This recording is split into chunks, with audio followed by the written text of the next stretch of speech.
Hey you guys, this is Miss Richardson. This is for my Honors Algebra 1 students. I hope you guys had a nice weekend. We all got an extra day of rest, so hopefully you are ready to jump into learning this week. A lot of content is being thrown at you this week, so I know you guys are up for the challenge. So I just wanted to talk to you about the lessons that you need to go through this week. So let me share my screen with you. Of course, my screen's going to look a little differently than yours. So this week, you are going to, let me make the screen a little bigger. All right, so you guys are going to go through algebraic expressions, take the formative assessment, then you're going to look at units and graphs, look at the assessment, you're going to do your module quiz. And if you notice, this quiz is worth 25 points. Your formative assessments, most of them are only worth 10 points, so it counts a good bit more.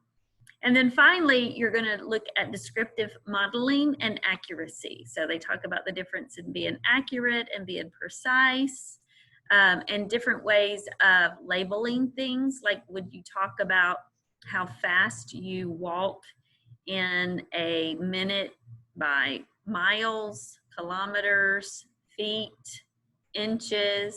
So which of those would be the best unit to measure how fast you walk in, what did I say, minute? I forgot what I said. So anyway, it'll talk to you about things like that.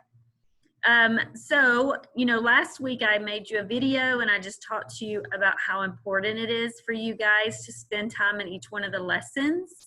So in my mind, you should do one of these lessons per day. So algebraic expressions and the assessment on Tuesday, units and graphs and the assessment on Wednesday, the module quiz on Thursday, and then on Friday, do the last section, and then you'll be done for the week.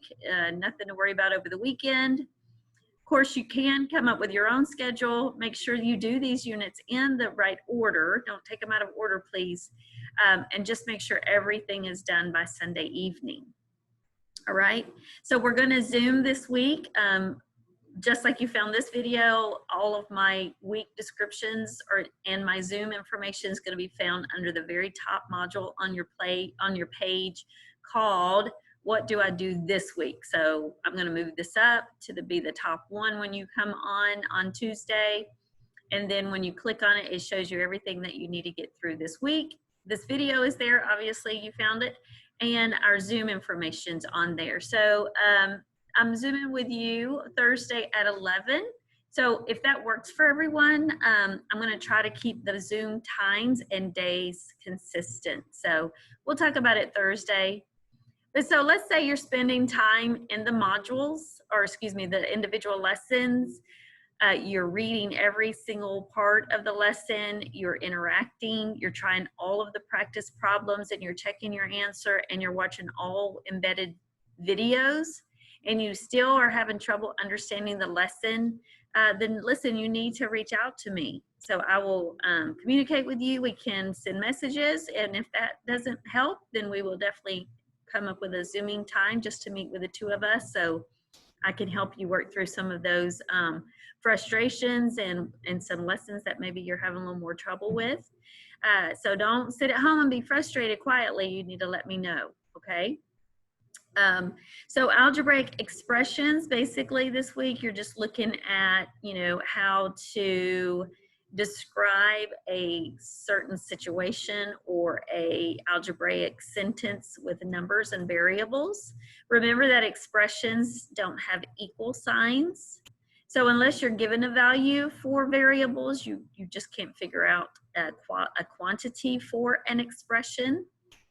You can combine like terms. So like terms have the same variables, and those variables have the same powers. So if you have 3x squared and 2x squared, those are like terms because the variables are the same and the exponents are the same. You're going to look at units and graphs. And I looked at your assessments in each of these to see if there was any problems or any things that I thought you needed clarification on. The only one that I really wanted to talk about specifically was descriptive modeling and accuracy. So like I said, that's where you have to decide how to pick an appropriate unit based on a situation. I'll show you what I mean in just a second. So this first question, I don't know if we'll have the same exact questions. I know for sure they'll be similar if they're not exactly the same. So the first question says a square has a side of 6.25 feet. What is the area in square feet? Round to the correct significant digits. That basically means once you've multiplied 6.25 by 6.25, round your answer to the nearest tenths, the tenths place.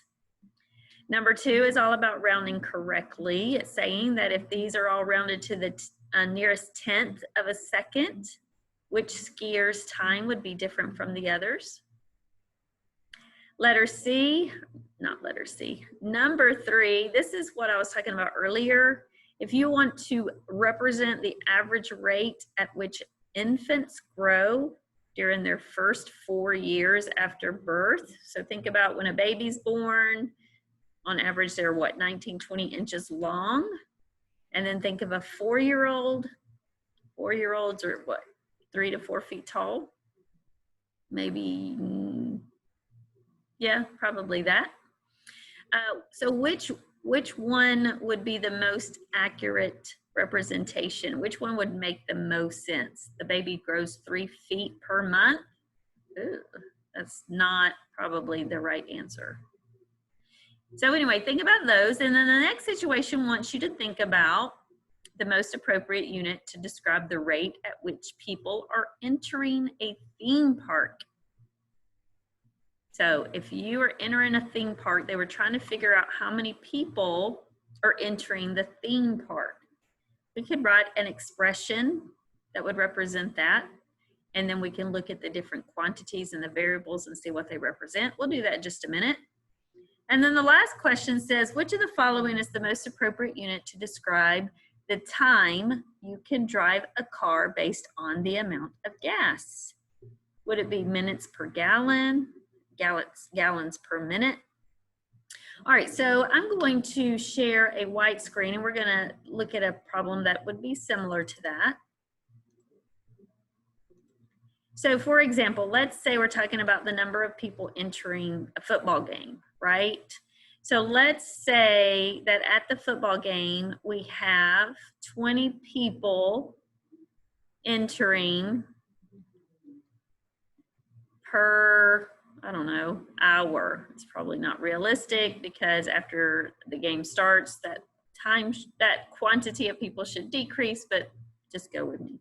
All right, so if we were talking about how many people enter per hour, let's make an XY chart. So let's say if this represents the number of hours, this represents the number of people, right? So how about there were 0 hours? If 0 hours had passed, how many people entered the game? Well, 0. What about 1 hour? In 1 hour, how many people are at the game? That'd be 20, correct? After 2 hours, how many people are at the game? It'll be 40. So could we write an equation for this? Could we say the number of people can be figured out by multiplying 20 times the number of hours? So didn't I say that, let's see what would happen if I used 1 hour or 0 hours or 2 hours or 3 hours. So since the number of hours can change, I can make it anything I want, then the hours would be the independent value. I could stick anything in there. If this were a variable, I'd call this X. And if this were a variable, I'd call it Y. So hours is going to be the independent variable. And the number of people in the park depends on how many hours have passed, right? So the people is dependent on the number of hours. So the Y is going to be the dependent variable. Okay. All right, what if we were driving a car? What if we wanted to know, let me get rid of all this. Clear, how about that? Clear all. All right, so let's say we were talking about I don't know how many miles we would drive. How many miles? Let's say we were driving a minute a mile or a mile a minute. So 60 miles per hour. So we're going on vacation. We're driving 60 miles per hour. What if we go 0 hours? So this is hours. This is going to be my X. And this is number of miles. Or this will be my Y. So what if I go 0 hours? How many miles would I drive? I would drive 0 miles. What if I drove 1 hour? How far would I go? I would go 60 miles. What if I drive 2 hours? I'd go 120 miles. Good. So the number of miles, or in other words, my Y, can be figured out by multiplying 60 times the number of hours. So this could be, this number of hours could be 0 or 1 or 2 or 3 or 4 or 5. So this is an independent variable.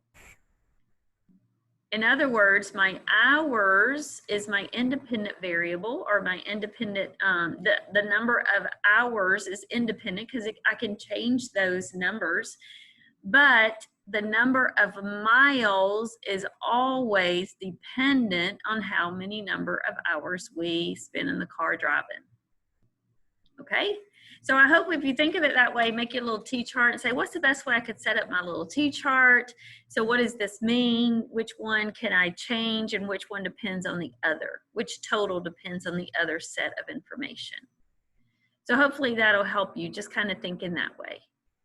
All right, so when you guys get through all your lessons, and by the time we Zoom on Thursday, you would have had a chance to go through most of the lessons. And if you don't understand something, then bring your questions to the Zoom meeting. If there's one particular problem you want me to, or not even just a problem, but a whole section you want me to go over, you know, re-say it differently than maybe the video in the lesson did, or, you know, sometimes when you read something, it's not quite as clear as if you hear someone say it.